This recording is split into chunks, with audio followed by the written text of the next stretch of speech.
A Nadia Rangel, muchísimas gracias por esa invitación a la Universidad Javeriana y qué interesante poder participar de este espacio que nutre la Cumbre Internacional del Hábitat de América Latina y el Caribe y este foro de Alianzas por el Hábitat. A mis compañeros de panel que nos han dejado bastantes desafíos enormes en este ejercicio de alianzas territoriales y un poco lo que les vamos a proponer hoy es una que creemos nosotros ha sido exitosa y es la región metropolitana Bogotá-Cundinamarca. Nos viene muy bien la intervención de Ana María porque Ana María les mostró un montón de institucionalidad que a lo largo de casi 50 años la región de Bogotá y Cundinamarca ha empleado para tratar de tener un esquema de gobernanza metropolitana consensuado. Y la mayoría de esa institucionalidad que ha dado sus frutos se quedó corta. Y eso fue un poco lo que descubrimos en los últimos años y que dio origen a la región metropolitana Bogotá-Cundinamarca. Yo he dado en denominar esta conversación, lo público no es solo lo estatal, incidencia de la sociedad civil en la gobernanza regional. Luis Mauricio nos pidió una frase fuerza y entonces en este ejercicio lo que quise hacer fue traerles un ejemplo de cómo la sociedad civil organizada, motivada, puede mover el aparato de lo político, que tanto se ha hablado aquí, que es una restricción para profundizar el ordenamiento territorial y en particular la descentralización.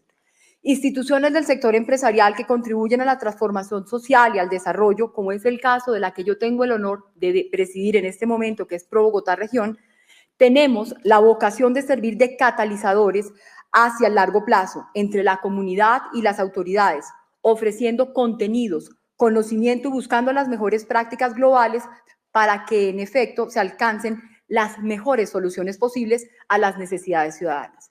Además, en un contexto de amplia polarización, provocamos el diálogo entre sectores de la sociedad, sin banderas partidistas o políticas, y buscando consensos que marquen una hoja de ruta común hacia la solución de problemas sociales y el desarrollo. Procesos de consenso que trascienden los periodos de las autoridades elegidas y en ocasiones toman décadas. Mucho se ha hablado acá de lo importante del largo plazo y si se mide.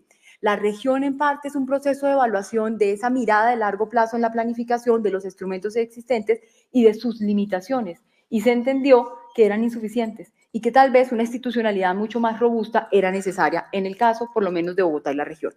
No es la primera vez que el mundo enfrenta situaciones de crisis e incertidumbre como las que estamos atravesando hoy.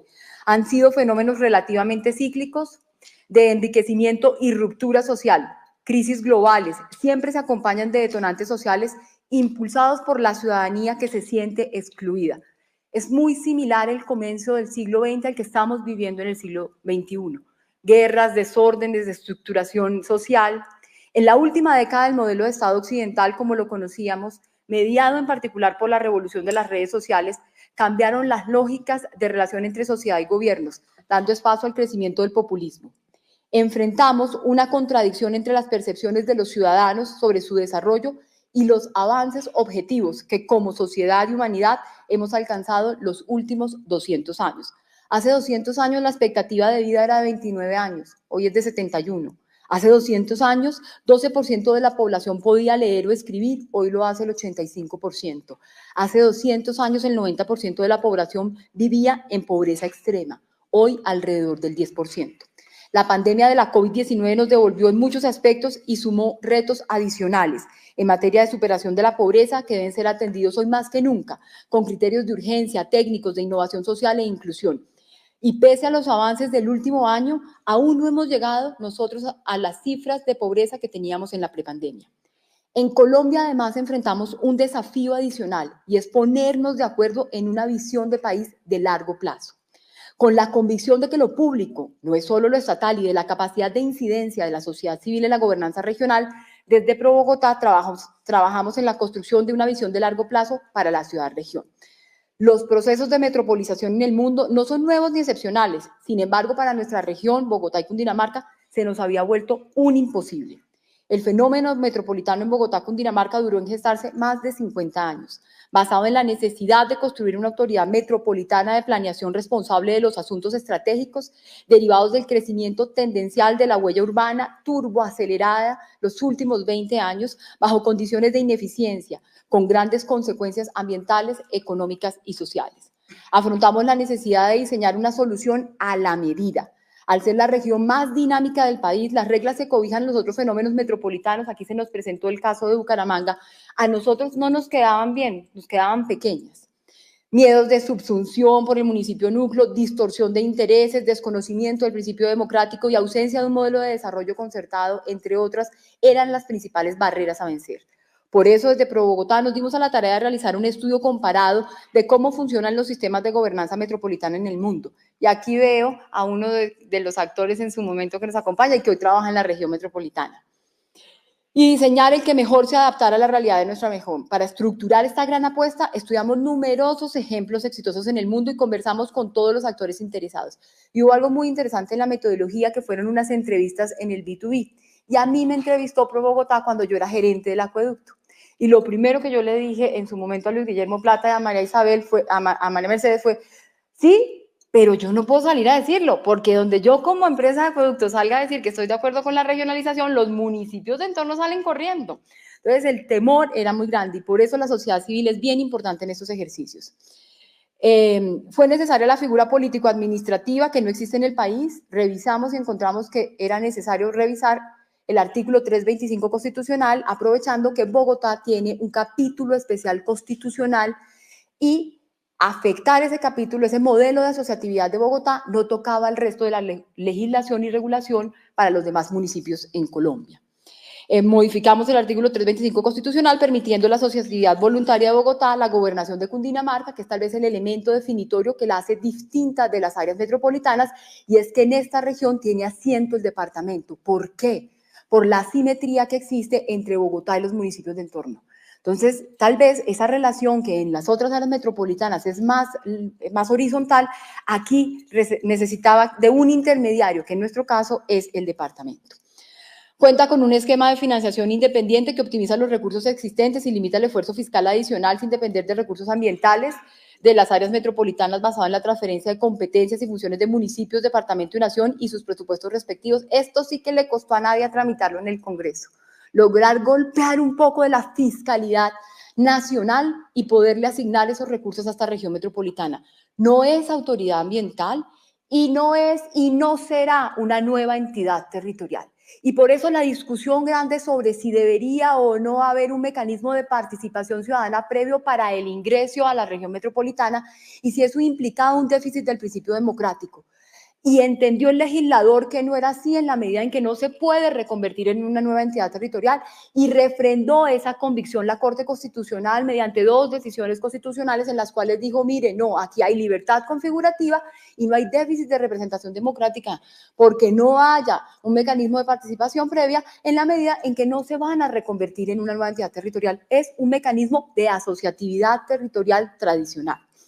A partir de la declaratoria progresiva de hechos metropolitanos, que son una figura bien interesante, ejercerá funciones de autoridad regional de transporte, de planeación, ojalá de servicios públicos y ya declarado el hecho metropolitano de seguridad alimentaria. Cuenta con un instrumento de planificación como hoja de ruta para el desarrollo metropolitano, que es el plan director, que es tal vez el instrumento más innovador que tiene la figura. Aquí se hablaron de los POMCAS y lo que se trató de emular e imitar es la misma figura de ordenamiento territorial supramunicipal de los instrumentos ambientales que serán recogidos por la autoridad local, el Consejo, en el momento en que incorpore o actualice su plan de ordenamiento o su instrumento de ordenamiento territorial. Cuenta con una estructura de gobernanza conformada por un consejo regional, que es el máximo órgano de gobierno, un comité temático, unos órganos asesores, donde hay representantes del gobierno nacional y de la Cámara Colombiana de la Infraestructura. En el diseño y en la construcción ante el Congreso se nos permitió que el sector privado tuviera un asiento. Y ese asiento se define a instancias del Comité Intergremial, donde participamos junto con la Cámara de Comercio y 30 organizaciones más de Bogotá y la región. Y quisimos juntos en ese espacio que el delegado fuera la Cámara Colombiana de la Infraestructura, en el ánimo de atender hoy la principal problemática que tiene la región, que es la de movilidad. Con el diseño movilizamos al Estado, y esto es bien importante, ya sabiendo más o menos cómo era la figura, desde la sociedad civil movilizamos al Estado. Revisamos los programas de gobierno de los candidatos para el periodo 2020-2023 y en el último semestre del 2019 Esto es último periodo del hoy gobernador Rey, últimos 6 meses del hoy gobernador Rey y últimos 6 meses de Enrique Peñalosa Londoño, que no le gusta la región metropolitana. Logramos llevar la figura al Congreso de la República y surtió su primera vuelta de reforma constitucional en ese periodo y la segunda en el primer periodo de gobierno del siguiente mandatario local. Esta figura tiene hoy ya 3 gobiernos en su implementación y desarrollo. Así que es una figura de asociatividad territorial que podemos decir con gran orgullo que no le pertenece a ninguna autoridad política, sino que logra ser una mirada regional. La región metropolitana Bogotá y Cundinamarca es hoy una realidad. Los beneficios de trabajar juntos son muchos. El uso eficiente del suelo a partir de procesos de planificación concertados y que prioricen la protección de los suelos con valores ecosistémicos. Un sistema de movilidad eficiente, sostenible y autosuficiente, la obtención de recursos para proyectos regionales, que es bien importante y que cobra particular vigencia en esta coyuntura, la optimización de los recursos naturales como el agua, el suelo y el aire.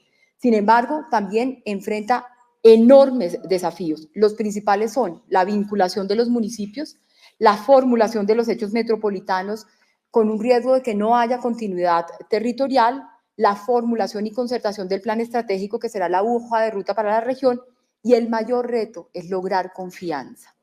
La región metropolitana, con ADN de la sociedad civil, plantea un esquema de gobernanza a partir de la coordinación para la solución de problemas conjuntos, con un objetivo común, que invita a la adhesión estable y coordinada de todas las fuerzas civiles del territorio para la construcción y la realización de un proyecto de desarrollo de largo plazo, promoviendo un marco de decisión participativo y solidario de las políticas territoriales. Y cuando decimos participativo, fue muy delicada la confección de la ley en crear un espacio particular de gobernanza ciudadana, que es el famoso Ágora Metropolitana. Y ahí se quiso hacer un énfasis en que ese ADN de origen de participación de la sociedad civil no se perdiera y se mantuviera como eje de la región. Así que tenemos como premisa que lo público no es solo lo estatal y que la sociedad civil tiene la capacidad de incidir en la transformación de las instituciones políticas y en particular de planeación y de ordenamiento territorial. Muchas gracias.